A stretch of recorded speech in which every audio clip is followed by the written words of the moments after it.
rero dushimiye Imana yabashije kuturinda no kugeza aya magingo tugihumeka umwuka w'abazima. Turabasuhuje kandi tubaha ikaze abantu badukurikira bari impande zose hirya no hino ku isi. Ubushize rero twari turi kumwe n'umukozi w'Imana tubwira cyane cyane ibintu byinshi byo mu misi y'imperuka. Ntabwo ikiganiro cyarangiye, twavuze yuko tuzongera tukamugarura kugira ngo atubwire ijambo ry'Imana.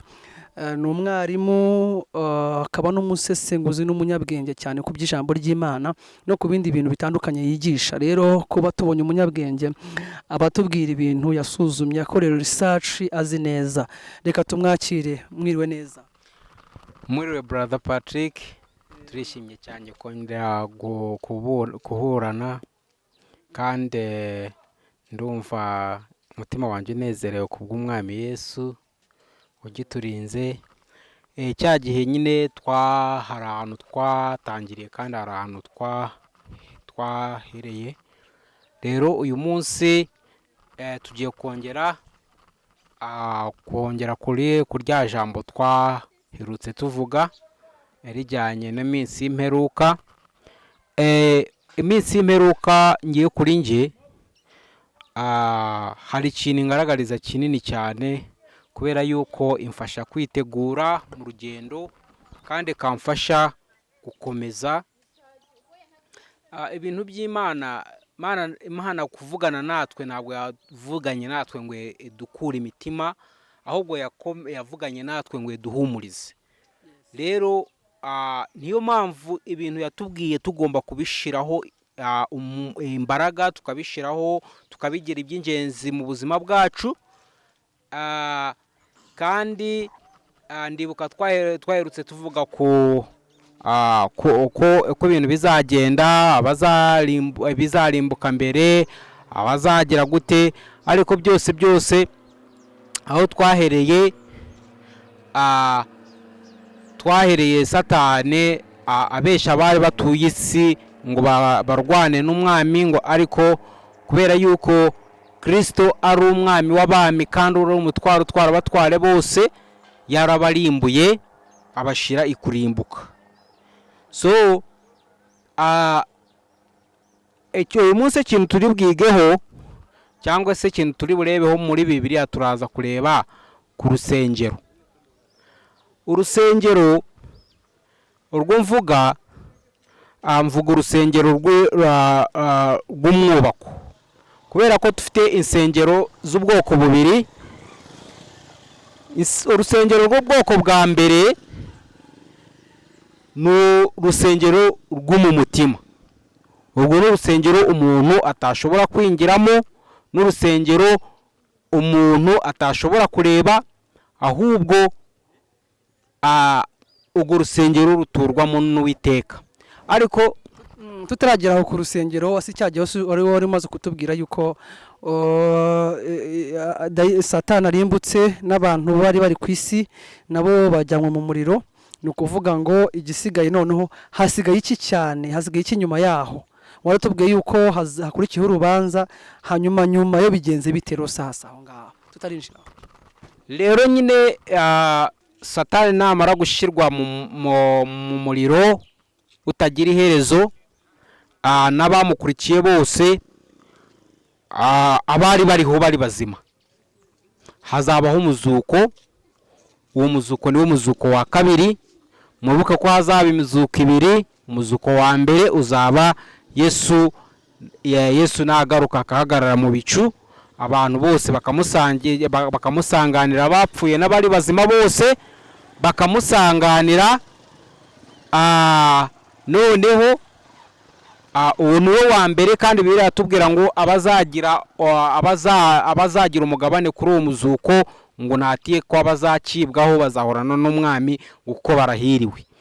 Noneho umuzuko wa kabiri we uzaba, kandi uwo muzuko uzaba umuzuko wo gukorwa isoni.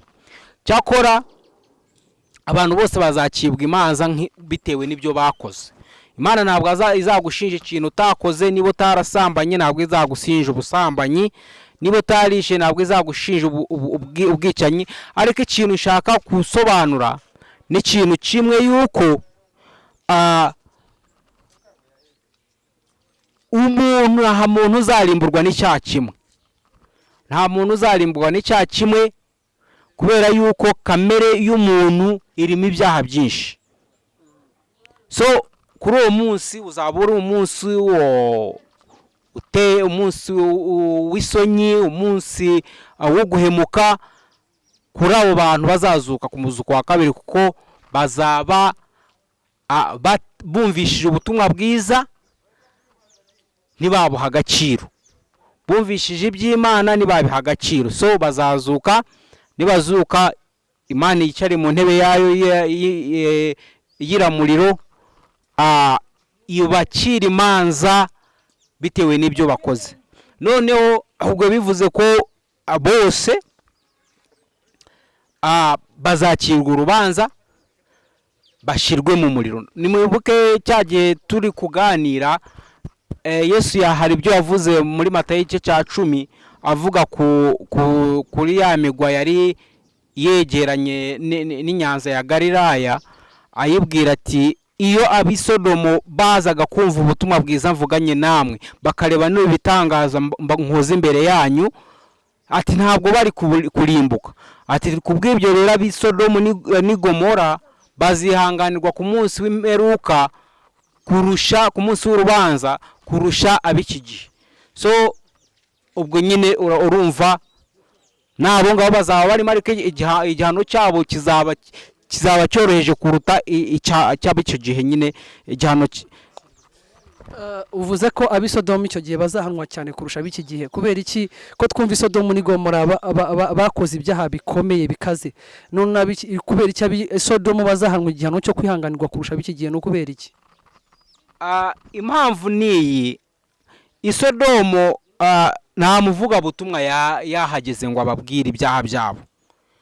Abisodomo bari abatinganyi, ariko nta muntu wahagaze ngo ababwire ati mwabatinganyi mwe mwavuye mu butinganyi bwanyu mukumvira Uwiteka. So niyo mpamvu bazihanganirwa ku munsi w'urubanza kurusha ab'iki gihe. Niyo mpamvu rero nyine ibyo nibirangira, hazabaho icyo twita iteka, kubaho iteka cyangwa se kurimbuka iteka. Ubwo abazabaho iteka n'abakiriye umwami Yesu bakizera ubutumwa, n'abariya abo mu isezerano rya kera abizeye Imana bategereje Yesu, nabo bose bazakomeza babeho iteka. Aho ngaho niho twese abizeye Imana tuzabaho iteka, na wa mubiri wo twazukanye nawe cyangwa se umubiri wo twahawe duhindurwa, noneho tubeho iteka n'umwami wacu. Rero bariya abazagomera Uwiteka nubwo bazashyirwa mu muriro utagira iherezo. Nihabaho urubanza, abazutse bagacibwa urubanza bazashyirwa mu muriro w'iteka. Noneho uwo muriro w'iteka basangeyo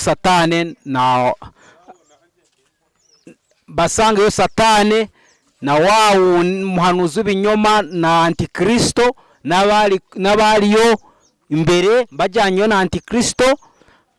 Noneho habeho Bibiliya tubwira ngo abo bose abazajya kurimbuka icyo gihe kwiteka, ngo bazanga Satani urunuka kurusha urukundo bayikunze. Rero kugira ngo ngewe inama nagira, kugira ngo uzange Satani wageze mu muriro, ahubwo wayanga hakiri kare, ukayirwanya hakiri kare, ukayanga hakiri kare, kugira ngo utazayanga ugeze mu muriro. Kuko ijambo ry'Imana n'impamo, ijambo ry'Imana ntirihindurwa. Nutanga Satani uyu munsi uzayangira kurimbuka, ariko nuyikunda uyu munsi, nuyanga uyu munsi, uzahora yanze, muzahora muri abanzi. Kuko Bibiliya iravuga ngo bose abanzi b'umwana w'Imana, Imana izabashyira munsi y'ibirenge bye.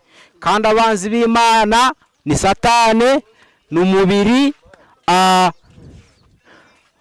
abanzi b'Imana ni Satani n'umubiri, n'isi n'urupfu. Nibo banzi ba mbere b'umwana w'Imana, kandi bose Imana yamuhaye isezerano ryo kuzabashyira munsi y'ibirenge bye. Rero natwe tubifatanya na Kristo, tukagira abanzi ba Kristo, abanzi bacu, kugira ngo natwe bazashyirwe munsi y'ibirenge byacu muri Kristo Yesu. Reka rero tusa nkaho dusoje kino kiganiro, twinjiye muri cya kindi wari mutubwira wenda cy'insengero ebyiri, ubwo nicyo ugiye kutubwira. Wakomeza, warakoze cyane. Murakoze cyane. Ndumva ari ingenzi kandi ari ngombwa ko twamenya n'ibijyanye n'urusengero, kuko urusengero nacyo ni ikintu kimwe kiranzwe cyase kizaba nk'ikimenyetso ku bantu. Ubundi abantu bamwe bategereje ngo barebe abantu banditsweho 666 kugira ngo bamenye ko igihe cy'akarengane kije. Yego nibyo, kuko umwuka wera nabesha, kandi Yohana yari mu iyerekwa yarabibonye, yabonye abantu banditsweho 666.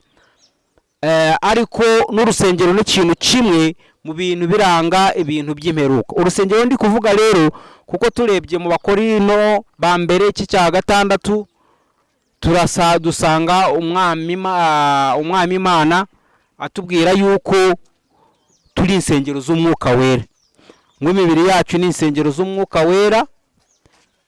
Ibyo bikaba bivuga yuko turi urusengero rw'Imana.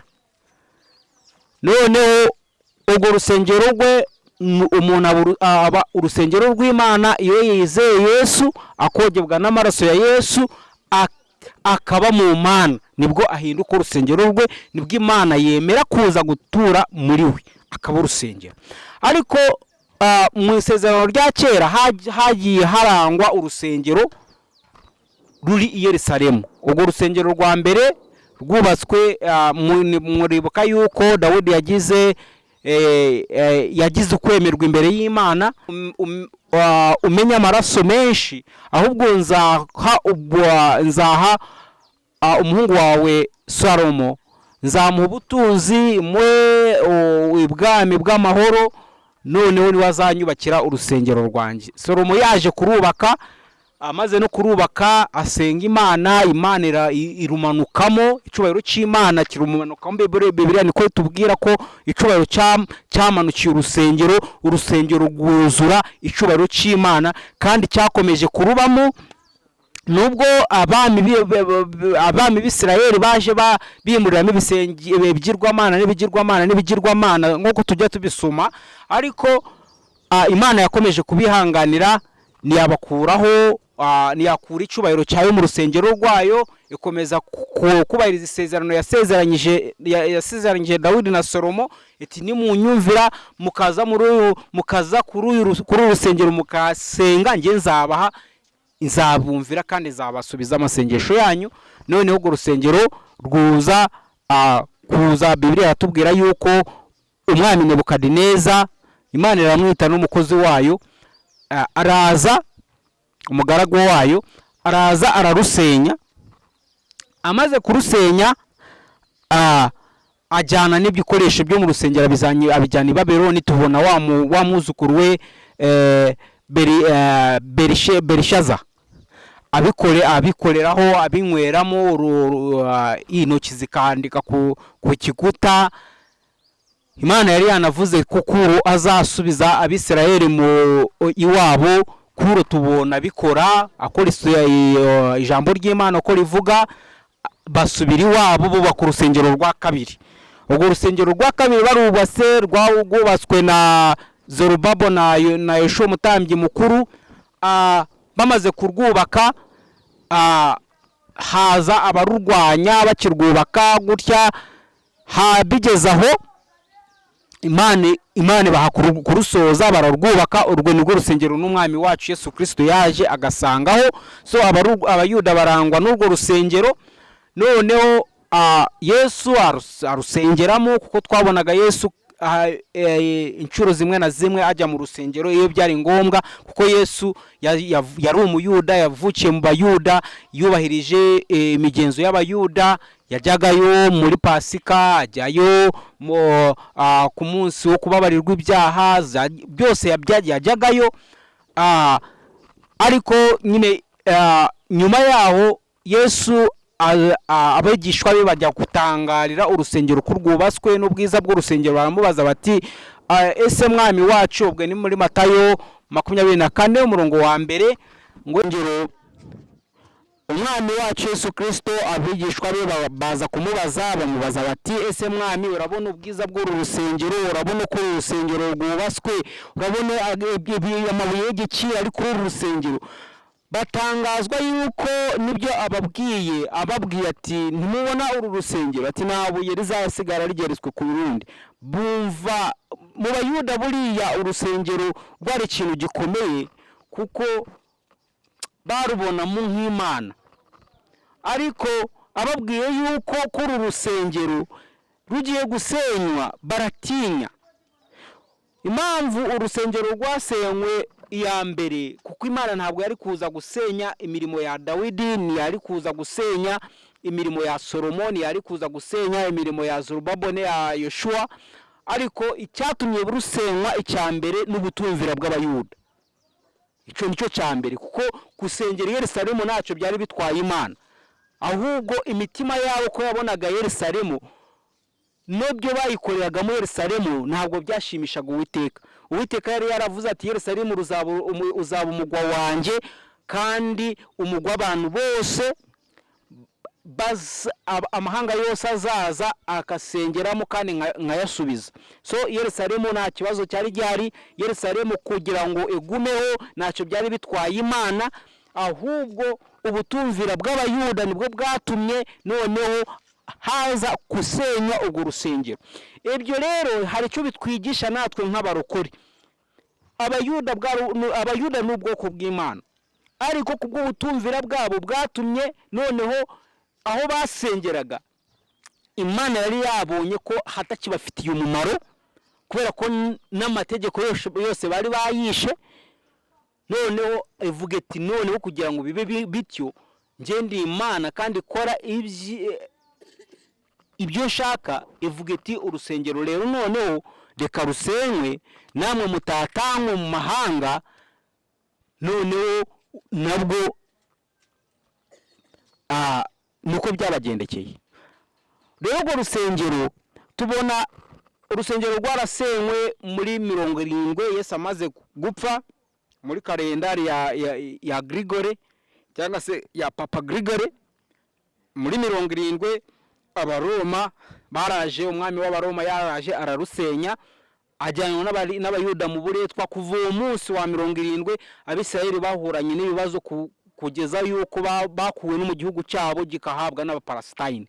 Abaparasitayini buzura igihugu Isirayeli cyari nka history, nk'amateka ko kigeze kubaho. Usibye ko Imana yongeye kabagira imbabazi ikakigarura muri 48 nibwo yongeye igashinga leta y'Isirayeli ikabaho yigenga. So ariko hari n'ibintu twigamo muri byo muri historic yabo. Ariko cyane cyane nyine nisoza ikiganiro ku rusengero tubona rwasenywe muri 70, kandi muri 90 Yohana yabonye yerekwa muri mu Byahishuriwe, abonye yerekwa rijyanywe n'urusengero kandi rwamaze gusenywa, kandi arubona ari urusengero. Imana imubwira ngo ufata urubingo muri mu Byahishuriwe cyo cya 11 umurongo wa mbere, ravuga ngo ntabwo urubingo ngo ingere urusengero, ngareke ijuru rambwira ngo urusengero urugere, ariko hanze y'urusengero uhihorere, kuko hahawe n'abanyamahanga ukandagiramo amezi 42. Ayo ni imyaka 3 n'igice. Nabyo bifite ubusobanuro bwayo, kubera ko yuko ubwo urumva niba yahawe urubingo kandi urusengero rwamaze gusenywa, akongera agahabwa urubingo ngo arugere, ni ukuvuga ngo yageraga urusengero ruhari. so nabwo urego rusengero rwasenye muri 70 ubuhanuzi bwerekana yuko ruzongera kubakwa mu minsi y'imperuka. Noneho ikindi gitwerekana yuko urusengero ruzongera kubakwa nuko mu Batesalonika ba kabiri cye cya kabiri murongo wa 4 havuga ngo ni umubisha wishira hejuru kuruta icitwa Imana cyose n'igisengwa cyose ngo yicare mu rusengero rw'Imana ngo yicare mu rusengero rw'Imana yiyita Imana. Bikahuza n'ijambo Yesu yatubwiye kandi ryanditswe no muri Danieli ngo nimubona ikizira gihagaza hera muhunge ori mu mugwa awusokemo ngo kandi ori hejuru y'inzu agumeyo nuri mu murima agumeyo. So ni ibintu bihwanye, ni ibintu bimwe. Abatesalonika avuga ko kuko uwo mubishe yishira hejuru niwe abamwe baravuga theology imwe yavuga ati niwe azaba ari cyo kizira, abandi baravuga ko azingiza n'ikizira, ariko uko byaba kose ikizira cyo kizingizwa hera kandi habeho n'intambara. Mwibuka amagambo ya Kristo yavuganye n'abantu akiri kumwe atarahindurwa cyangwa atarahabwa ubwiza